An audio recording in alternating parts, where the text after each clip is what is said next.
বাইরে বৃষ্টি হচ্ছিল, আমি বারান্দায় দাঁড়িয়েছিলাম। সেদিন আমি সাদা একটা নাইটি পরেছিলাম, বৃষ্টির ফোঁটাগুলো চুলে পড়ছিল। হঠাৎ দরজার ঘণ্টা বেজে উঠল। দরজা খুলতেই দেখি আমার জামাই দাঁড়িয়ে আছেন। তিনি মুচকি হেসে বললেন, আজ তো আপনাকে অনেক সুন্দর লাগছে শাশুড়িমা। আমি লজ্জায় একটু ঘাবড়ে গেলাম। সেদিন আমার স্বামীর সাথে আমার একটু ঝগড়া চলছিল। আমি চাইছিলাম আমাদের সম্পর্কটা ভালো থাকুক, কিন্তু কিছু কারণ আমরা একে অপরের থেকে দূরে সরে যাচ্ছিলাম। সেদিন আমি আমাদের ঘরটা সুন্দর করে সাজিয়েছিলাম, রাতে আমার স্বামী আসবে ভেবে অপেক্ষা করছিলাম, কিন্তু হঠাৎ করে জামাই ঘরে ঢুকলেন। তিনি মজা করে বললেন, এই সুন্দর ঘরের সাজ কার জন্য? আমি হেসে বললাম, এটা একটা ছোট্ট সারপ্রাইজ ছিল আমার স্বামীর জন্যে। জামাই তখন মজা করে বললেন, আপনার স্বামীকে এমন চমক দেওয়ার আইডিয়া ভালো, কিন্তু আমার আসার জন্য কি কিছু বিঘ্ন ঘটল তাই না? আমি হাসতে হাসতে বললাম, না তেমন কিছু না, শুধু একটু ভিন্ন কিছু করার চেষ্টা ছিল। জামাই তখন বললেন, সম্পর্কে মাঝে মাঝে চমক দিয়ে ভালোবাসা বজায় রাখতে হয়, আর আপনি সবসময় এমন উদ্ভাবন নিশ্চিন্তা করেন, সেটা প্রশংসনীয়। আমরা হাসিমজার মধ্যে কিছুক্ষণ গল্প করলাম এবং পরে জামাই আমাকে বিছানায় বসতে বললেন। তারপর জামাই আমাকে কিছু না বলেই, আজকের গল্পটা অনেক স্পেশাল, তাই সবাই রেডি হয়ে যাও। বন্ধুরা, দয়া করে গল্পগুলো ভালো লাগলে ভিডিওটি লাইক, শেয়ার এবং চ্যানেলটি সাবস্ক্রাইব করো প্লিজ। আমার বয়স ৩-০ হলেও আমি আমার শরীরের অনেক যত্ন নিতাম, তাই এখনও আমাকে কম বয়সী মনে হয়। আমার স্বামীর অবহেলার কারণে আমি আমার মেয়ে জামাইকে মনে মনে অনেক ভালোবাসতাম, তাকে আমার মনের কথা জানাতাম। আমার জামাই আমার কষ্টগুলো বুঝত, তাই সে আমার পাশে সবসময় থাকত। আমি আমার মেয়ের জামাইয়ের সাথে কিছু কথা বলছিলাম, এমন সময় হঠাৎ আমার স্বামী রাহুল বাড়িতে চলে এলো। সে আগে থেকে বলেছিল যে সে ১ ঘণ্টা আগে আসবে, কিন্তু আজও সে দেরি করল। সময় মতো এলে জামাইকে দরজা থেকে বিদায় জানাতে পারতাম। বাড়িতে এসে সে প্রথমেই জামাইকে জড়িয়ে ধরল, কিন্তু আমাকে দেখল না, যা দেখে আমার একটু রাগ হলো। ঘরে বসে আমি কিছু চিন্তা করছিলাম, জামাইও আমার পাশে বসেছিল। আমি তখন ভাবনার মধ্যে এতটাই ডুবেছিলাম যে হঠাৎ জামাই আমার দিকে হাত বাড়িয়ে বলল, শাশুড়িমা, আপনি কি চিন্তায় আছেন? আমি একটু চমকে উঠলাম। সে মৃদু হাসিতে বলল, তাহলে এখানে একা একা কি ভাবছেন? আমি একটু লজ্জা পেয়ে হেসে বললাম, না তেমন কিছু না, কিছু কাজের চিন্তা। আমরা গল্প করতে করতে আমি তাকে আমাদের সাজানো ঘরটা দেখালাম, যেটা আমি রাহুলের জন্য সাজিয়েছিলাম। জামাই প্রশংসা করে বলল, এটা খুব সুন্দর হয়েছে। আমি হেসে বললাম, ভেবেছিলাম রাহুলকে চমক দেব, কিন্তু তুমি এসে পড়লে। জামাই বলল, সম্পর্কে মাঝে মাঝে এমন ছোট ছোট চমক দেওয়া প্রয়োজন, এতে ভালোবাসা টিকে থাকে। এরপর আমরা কিছুক্ষণ গল্প করলাম এবং সে আমাকে বলল, কোনো সমস্যা হলে আপনি আমাকে বলবেন, আমি আছি আপনার পাশে। তার কথায় আমার মন একটু হালকা হলো, আর আমি স্বাভাবিক অনুভব করতে শুরু করলাম, কারণ আমাকে আমার স্বামী ভালোবাসে না, সবসময় আমার কাছ থেকে দূরে থাকে আর আমার সাথে অনেক ঝগড়া করে। তাই আমি মনে মনে ভাবছিলাম আমার জামাইকে আমার কাছেই রাখব, তাকে আমার মনের সুখ দুঃখের কথা জানাব। পরের দিন রাহুল যথারীতি তার কাজের জন্য বেরিয়ে গেল। জামাই তখনও বাড়িতে ছিল। সে জানালো যে ১:০০টায় তার অফিসে যেতে হবে। জামাই অনেক ফিট এবং সুদর্শন, এবং তার ব্যক্তিত্ব দেখেই বোঝা যায় সে দায়িত্বশীল। সে নাস্তা করে নিজের কাজে লেগে গেল। আমি তার কাজের প্রতি যত্ন দেখে মনে মনে খুশি হলাম। জামাই যাওয়ার আগে আমাকে বলল, আপনারা যদি চান আজ সন্ধ্যায় ক্যান্ডেল লাইট ডিনার করতে পারেন।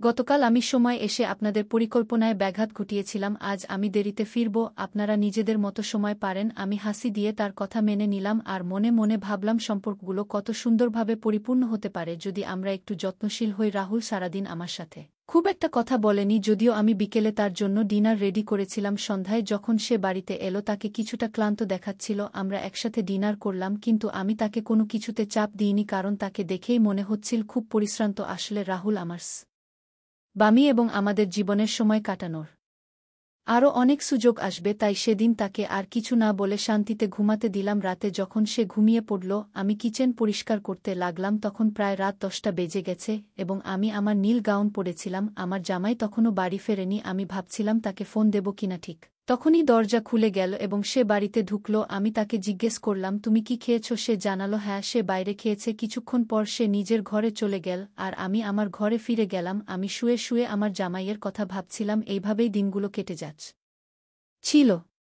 আমার জামাই সকাল ১০টা থেকে বিকেল ৫টা পর্যন্ত অফিস করত। সে প্রায়ই আমাকে বাড়ির কাজে সাহায্য করত। তার এই সহযোগিতা দেখে আমি ভাবলাম আমার মেয়ে কত ভাগ্যবতী যে এমন একজন যত্নশীল এবং সাহায্যকারী মানুষকে জীবনসঙ্গী হিসেবে পেয়েছে। একদিন আমি রাহুলের কাপড় ঠিক করছিলাম, তার শার্টগুলো ধোয়ার জন্য আলাদা করছিলাম। হঠাৎ আমি তার প্যান্টের পকেট থেকে মুম্বাই যাওয়ার একটি টিকিট পেলাম। আমি তাকে জিজ্ঞেস করলাম, এই টিকিটটা কি? সে বলল, হ্যাঁ, অফিস থেকে আমাকে মুম্বাই যেতে হবে, ওখানে একটা অফিস পার্টি আয়োজিত হয়েছে। আমি তখন ভাবলাম সে হয়তো আমাকে সঙ্গে নিয়ে যাবে। আমি তাকে বললাম পার্টিতে আমাকে সঙ্গে নিয়ে চলো, আমাদের একসাথে ভালো সময় কাটানো হবে, কিন্তু সে হেসে বলল এই পার্টি অফিসের সবার জন্য, এটা পারিবারিক কোনো আয়োজন নয়, তাই তুমি যেতে পারবে না। তার কথায় আমি একটু হতাশ হয়ে পড়লাম, কারণ আমি আশা করেছিলাম হয়তো আমরা একসঙ্গে সময় কাটাবো। পরের দিন সে মুম্বাই চলে গেল 4 দিনের জন্য। সেই সময় আমার জামাইও অফিসে পার্টির জন্য প্রস্তুতি নিচ্ছিল। সে আমাকে তার অফিসের পার্টিতে নিয়ে যাওয়ার প্রস্তাব দিল। আমার স্বামী যেখানে আমাকে কোথাও নিয়ে যেতে আগ্রহী ছিল না, সেখানে আমার জামাই আমাকে ভালো সময় কাটানোর সুযোগ দিল। আমি অনেক সুন্দর একটি নীল শাড়ি পরেছিলাম, যা আমাকে অনেক সুন্দর লাগছিল। জামাই আমাকে দেখে অবাক হয়ে গেল, বলল শাশুড়ি মা তোমাকে অনেক সুন্দর লাগছে। আমি তার কথায় একটু লজ্জা পেয়ে গেলাম। আমরা একসাথে সেই পার্টিতে গিয়েছিলাম আর আমি খুবই ভালো সময় কাটিয়েছিলাম। সে আমাকে খুব যত্ন সহকারে সারা পার্টিতে নিয়ে ঘুরল, যেন আমি তার খুবই আপনজন। পার্টি থেকে বাড়ি ফেরার আমাকে বকাচকা করত যদি আমি রেশনের বাইরে কিছু কিনতাম, কিন্তু জামাই কিছুই বলল না। সে চুপচাপ যা কিছু দরকার ছিল সবই কিনে দিল। তার এমন ব্যবহারে মাঝে মাঝে মনে হচ্ছিল যেন সে আমাকে খুশি করার চেষ্টা করছে। সেদিন রাতে আমি মল থেকে কেনা নতুন নাইট ড্রেসটি পরেছিলাম। জামাই আমাকে সেই ড্রেসে দেখে একটু বিস্মিত হয়ে গেল এবং বলল শাশুড়ি মা আপনি খুব সুন্দর লাগছেন। সেই রাতে আবারও সে আমার ঘরে ঘুমাতে এসেছিল, কারণ অতিথি ঘরের এসি নষ্ট হয়ে গিয়েছিল। মাঝরাতে ঘুমের মধ্যে আমি বুঝতে পারি যে আমি তার খুব কাছে চলে এসেছি। ঘুম থেকে উঠে আমি দ্রুত দূরে সরে গেলাম এবং নিজের কাজে মন দিলাম। আজও জামাই ছুটি নিয়েছিল। নাস্তা সেরে আমি যখন রান্নাঘরে বাটি পরিষ্কার করছিলাম, তখন সে পেছন থেকে এসে হালকা চিমটি কাটল। আমি চমকে গেলাম এবং হঠাৎ ভারসাম্য হারিয়ে তার উপর পড়ে গেলাম। সেই মুহূর্তে আমরা একে অপরের খুব কাছাকাছি ছিলাম এবং আমার হাতের ময়দা তার মুখে লেগে গেল। এটি দেখে আমরা দুজনেই হেসে উঠলাম। সে মুচকি হেসে বলল আপনার পেটে একটা পিঁপড়া ছিল, সেটাই সরানোর চেষ্টা করছে।